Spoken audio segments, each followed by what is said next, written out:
Black Student Alliance and Do Something Club. We just want to thank you guys for being here tonight, taking your time to discuss this issue.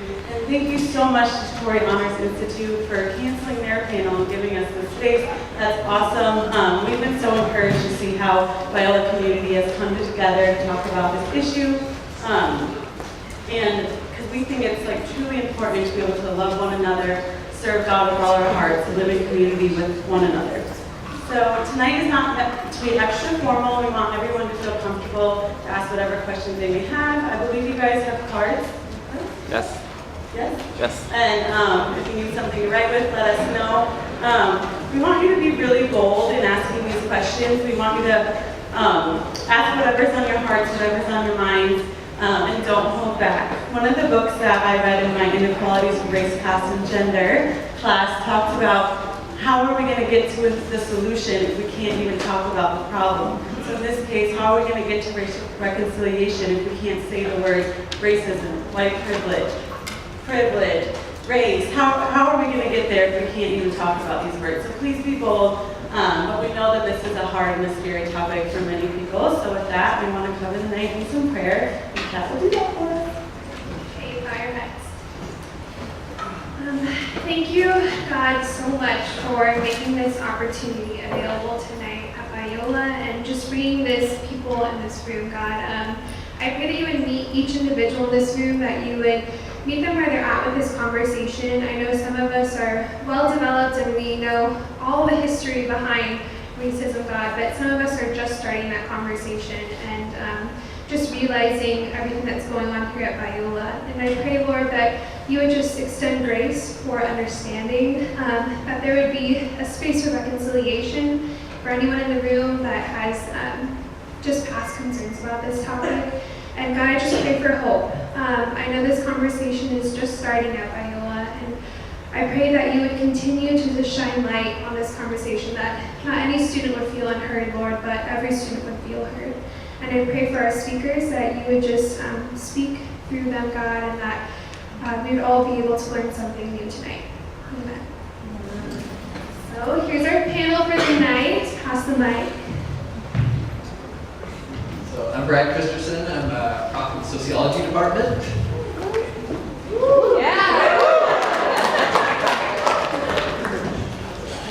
Hi, my name is Danny Cortez. I'm a graduate of Calvin Seminary, but I've also been pastoring the Newmark Community Church in downtown Whittier.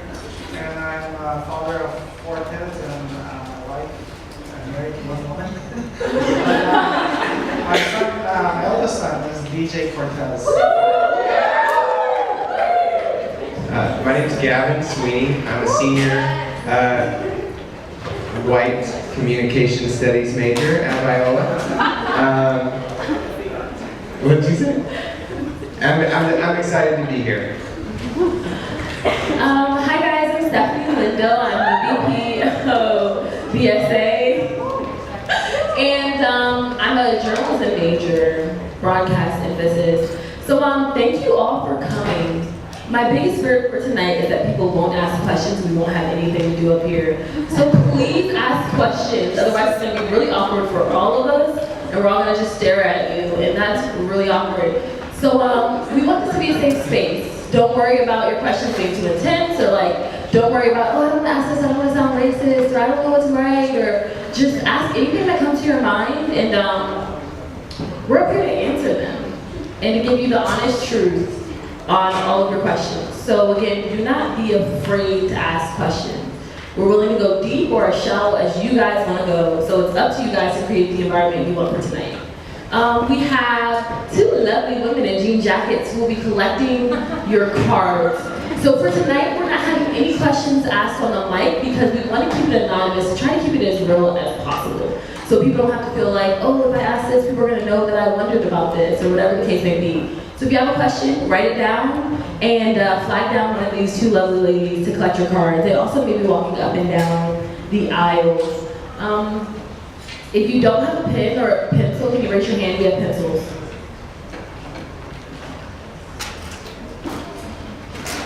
Janae's the only one with pencils, so you have to kind of wait a little bit. Keep your hands up so you can know them.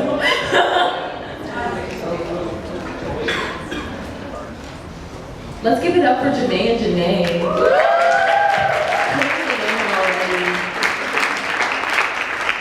I also want to give a big thank you for our Do Something Club president and vice president and their lovely opening prayer.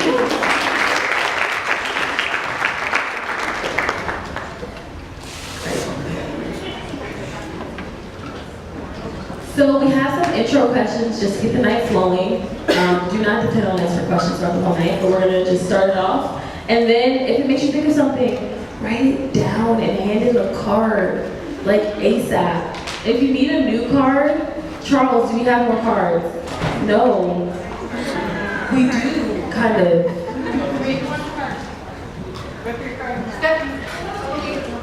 We're gonna go, look at Rolanda killing the game. So they're going on a card run. So write your question, turn it in, and we will have more cards. So yay, you can ask as many questions as you want. So let's get started with my favorite question of the night. Why is All Lives Matter deemed offensive? Let's go. I think it's a good one that people are wondering. Does anybody have that question in the audience? Why don't people like it? See? What's wrong with it? I don't understand. Anybody got an answer?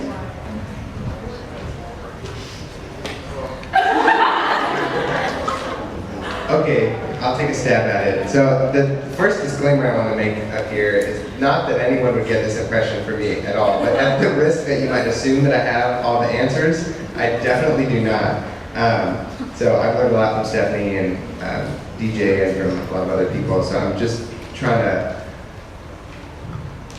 kind of model what I've been doing, which is fumbling through an understanding of this. But to my a lot of times I'll draw analogies between my own grieving process and the process and what it's like to be, what I feel that it's like to be marginalized for your racial identity. And so to me, saying all lives matter, particularly in response to Black Lives Matter, would be like me sharing my testimony of losing my mom to breast cancer. And instead of being met with listening ears of me sharing that painful story, someone meeting me with an angry, loud statement of, well, what about my mom, who's still alive?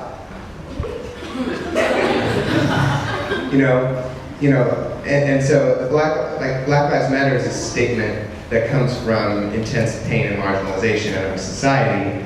And so when you meet a statement that comes out of deep pain, with a statement that fails to even consider that deep pain, it deepens the pain. Yeah, I mean, I totally agree. I actually posted something on my Facebook page. I saw someone else do, but I couldn't find what they did, so I made it myself. And it said, support our troops. And then with the, support our troops, and then I crossed out troops, and I said, support all people. And so, of course we want to support all people, but when we say support our troops, we're actually saying that our troops are going through a real tough time. And so to say support our troops is nothing to say that nobody else in the U.S. matters, but it just says that our troops are risking their lives and putting themselves out there. And so it's kind of the same way. When we say Black Lives Matter, it doesn't mean that nobody else matters or that Black lives are more important. It just means that Black lives are constantly being marginalized and profiled and just mistreated. And so we're trying to draw attention to a group of people that are really in pain. I'll just add to that for most of our history, for all of our history in the United States, including the current time, Black lives have mattered less to our country. And you see that in the fact that we invest less money in African American neighborhoods and African American schools, and African Americans are more likely to be in prison, and even though they are not more likely to commit the crimes that land you in prison, that Black lives are more likely to be killed by the police. So all these things in America, make the statement that Black lives don't matter as much as white lives, and so the statement Black Lives Matter is a response to that. And so if people don't get that, then it's sort of negating that fact when you respond and say all lives matter. Of course, all lives matter, but we have to. It's sad that we have to make the statement that Black lives matter, but we do in America. And I feel like when people respond with all lives matter, it shows that you're not, like, that person's not really listening. Like, if you're listening and trying to mull over, like, the statement, like, first of all, take the statement at face value. All it's saying is that people matter. A specific group of people matter. So, that you would respond to that in any way other than affirming the statement itself shows that, that potentially you could be missing, you could be taking that statement further than it was intended to go. It certainly is not intended to marginalize anybody else, but instead it's, I think, intended to de-marginalize the people that it's making a statement about. Yeah, that was great. Thanks, guys. I don't have anything else to add to that because they covered like all of the bases. So the next question: why can Black people call each other the N-word but not other ethnicities?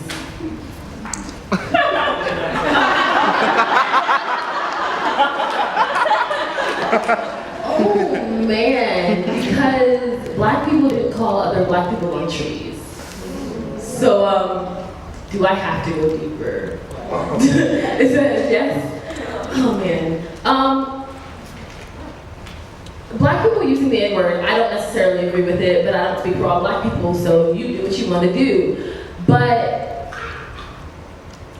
it's a derogatory term.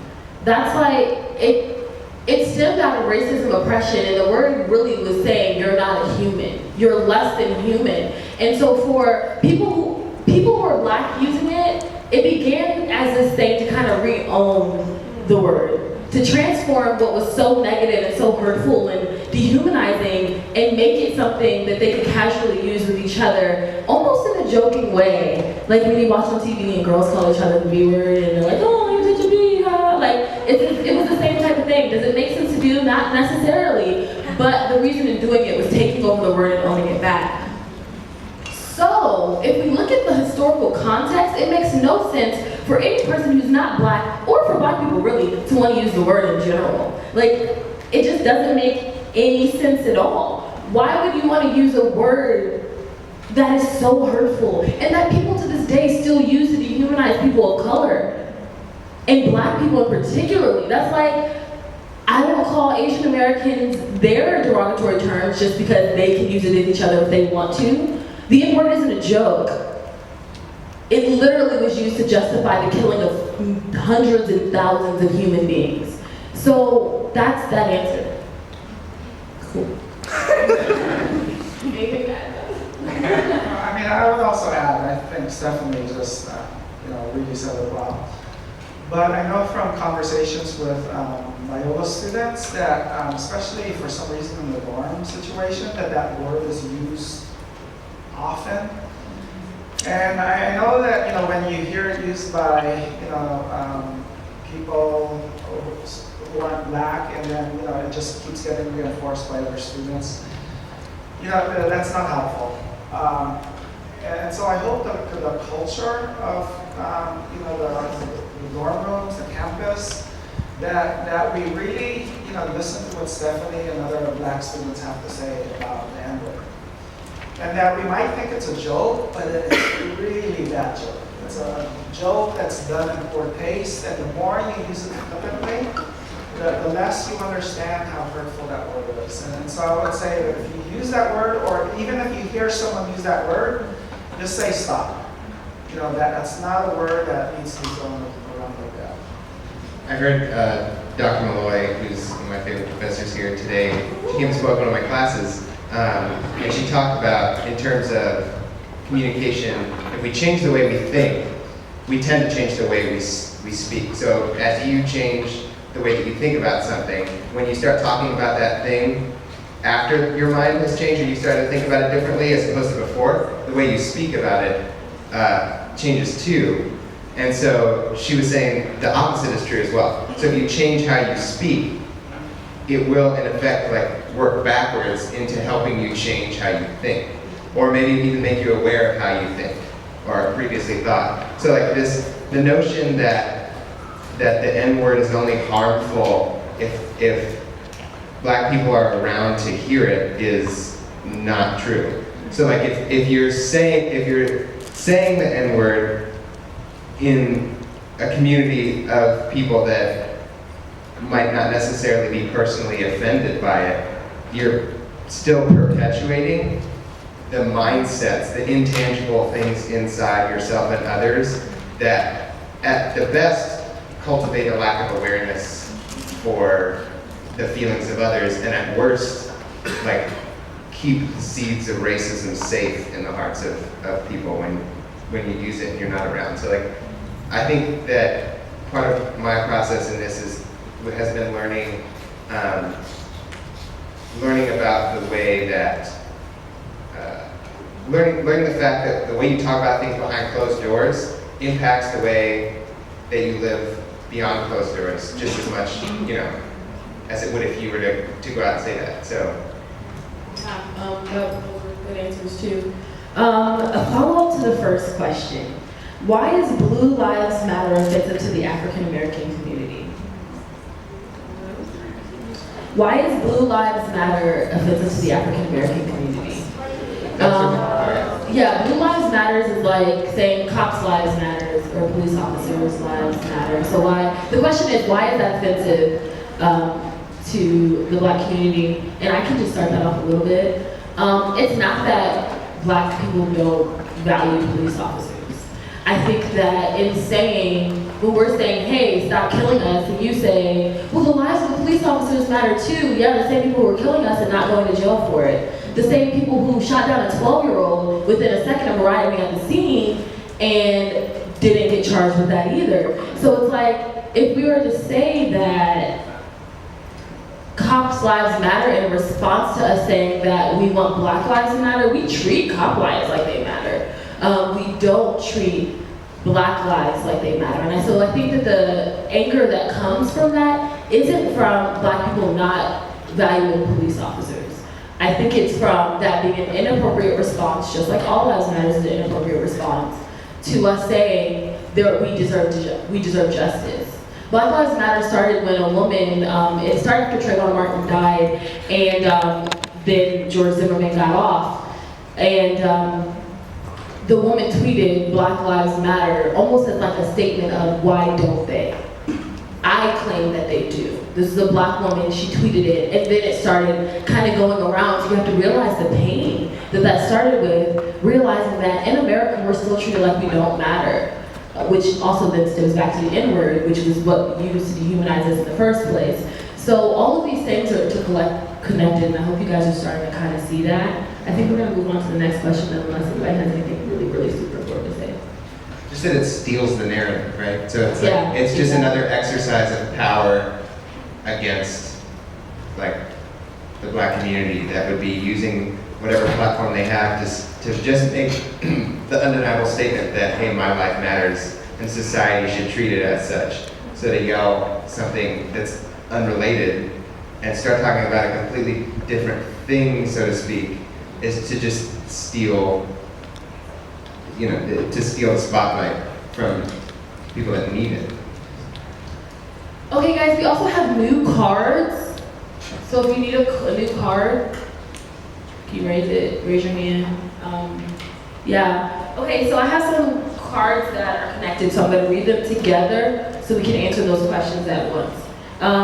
These are both about Viola and racism. So in what ways, so listen to all of them before we start answering. In what ways has Viola institutionalized racism?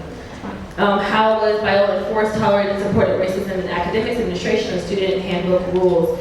If you were to imagine a future for Viola where minority students truly felt like they belong, how would this look, and what are some things that would be different? So I think we can answer those together. So the first half of the question is like, what are the problems? How is racism on Biola's campus systemic? And the other half is how do we fix those things to become a better, more inclusive Biola? I guess I'm the chosen one for this question. So Biola has a 100+ year history, and it was founded by people who wanted to stick to the Bible. And the Bible is really important, that's why it's in our name. But it was also a reaction against a movement called the social gospel movement that had a looser interpretation of the truth of the Bible, but it also was very involved in social reform. And so from the very beginning, it was founded by white people, and the theology that comes out of that appealed to white people that maybe didn't see reforming society as a very important thing. Because when you're middle class, when you're white, that's not on your radar as much. You maybe think other things are important. So anyway, it's a school that's always appealed to white people and white ways of interpreting the Bible more than. And so it hasn't been a very diverse place. It's getting more diverse, and praise God, He's moving us in that direction. And He's moving us in a direction where we think that making the world more just is important. But so that, and also just that white people have been in charge of this institution throughout its whole history. And so as a result, whenever white people are in charge, the culture of the institution is reflected in the people that set it up. And so the ways of teaching, the ways of doing worship, the ways of thinking about God, the ways of interpreting the Bible, the ways of doing activities, the ways of everything is according to the dominant culture. And so that marginalizes people that aren't part of that culture in all kinds of ways. From one, maybe not recognizing some of the Christian traditions of other racial and ethnic groups that think differently about God and worship God differently. Also just friendship networks and the way that things are set up, and also that our professors are mostly white. So we connect white males, and so we connect easier with other students who are like us culturally. And so we're more likely to build relationships with students and rapport and connections, and that's just a more comfortable place for white students. So I could sort of go on and on, I think, but those are some of the things that come to mind when I think about how this place privileges white people and marginalizes people of color. How would you fix those issues? Yeah, study. And so what we need to do is bring more people into leadership at the faculty level, at the president level, at the board level, that are people that are more diverse, people of color, women, people from different perspectives, so that the way that the institution operates, and all the way down to staff, to RDs, are people who have a broader perspective and who understand how to include people and include their perspectives that aren't part of the stuff. It's hiring. I think it's putting together a curriculum that reflects the diversity of the world that we live in, the Christian world that we live in. So those are being led by people of color to a great extent. Okay, I have a follow-up, sorry. Well, sorry. You go ahead. Yeah, I have a follow-up to what you said. One of the questions in the cards, you just led right to it, so I just want to go straight there. Do you think it's okay for Biola to fire white professors in order to hire more diverse faculty and staff? You're a faculty member. You can answer too. To fire white professors? Yeah, that's one of the questions. Is it okay to fire white professors in order? Yeah, so we can get a black person in your position. I don't know, we'll keep him. He understands diversity. No, it's not okay to. I don't think it's okay to fire people, but you don't have to fire people to make this a more diverse place, because there's turnover all the time, and people retire all the time. If we made a big commitment to hire faculty, staff, and administrators of color in a pretty short amount of time, this place would look really different. So no, I don't, and that's not how you create shalom and diversity and unity by firing people. to, but it's actually, you don't have to. You can just move in that direction, and if you're intentional about it, you can do it actually fairly quickly.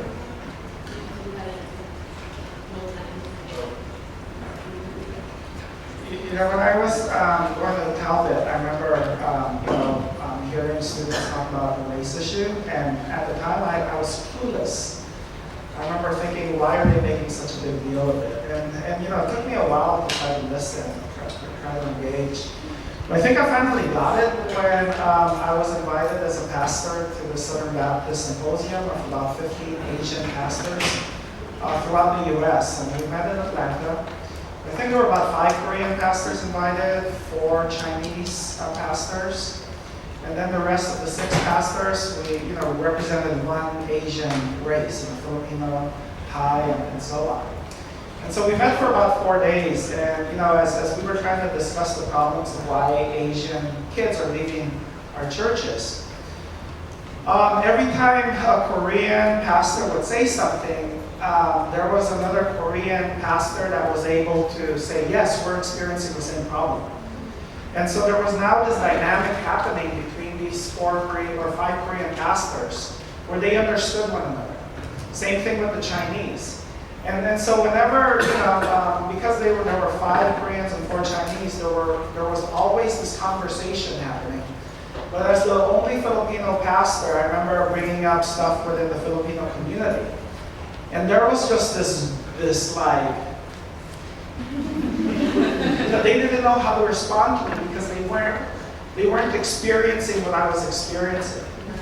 And so at the very end of the 4 days, we were having a little debrief and saying, and the Koreans and Chinese pastors were saying, wow, this was super helpful. I learned so much. And at the end I said, I felt unheard. And everyone was thinking, wait, we experienced something totally different from you. Why did you feel unheard? I said, because no one knew how to respond to my situations. And because you had a multiple amount of people able to understand what you're going through, your interaction was able to progress. And I think in a campus like this, when people who are in positions of authority are predominantly white, what ends up happening is that white people see things a certain way, black people see things a certain way, and so on, right? But if you have no one in leadership to represent you, then your voice slowly begins to drown out. And so that's why it's so important to have diversity. And I would even say that, as I look across the room, I'm thinking, wow, this is a pretty diverse space. But diversity isn't just about what we look like on the outside, right? You could feel like, at that Asian symposium I was at, I should have felt accepted. I should have felt like I belonged, but I was still what? Unheard. And so to help fix the problem, we need to do a better job of recognizing who the minority voices are, especially the minority voices in pain. And we need to somehow figure out how to elevate those voices. And it's the job, especially of people who are in power, who hold those positions, to bend over backwards to say, help us understand. Because unless we hear the pain, we're not going to understand.